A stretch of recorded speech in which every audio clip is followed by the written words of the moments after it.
দ্বিতীয় বৃহত্তম মুসলিম দেশ হলো কোনটা? বাংলাদেশ।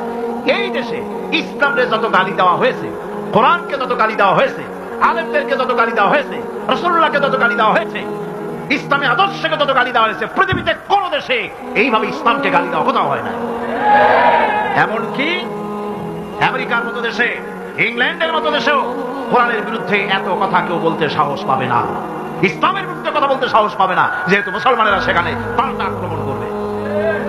আজ আমার দেশে মুসলমানের ঘরের সন্তান হইয়া ইসলামের বিরুদ্ধে তারা বক্তব্য রাখে, মৌলবাদ মৌলবাদ জিকির উঠে গেছে।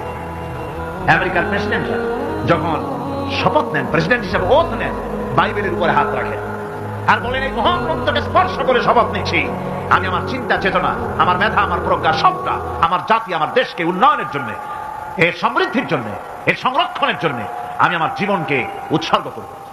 বাইবেলের উপরে স্পর্শ করে এই শপথ তারা নেন। আমার দেশের প্রেসিডেন্ট, প্রধানমন্ত্রী শপথ নেওয়ার সময় কোরআন শরীফের উপরে হাত রাখে যদি, তাহলে বলা হবে বেচারা মৌলবাদী হয়ে গেছে। এটা করা যাবে না। আর যদি কেউ করে সামান্য কিছু, কোরআন না, যদি তসবিহ নিয়েও আসে, তাহলে বুঝতে হবে জাতির সাথে একটা প্রতারণা ছাড়া কিছুই না।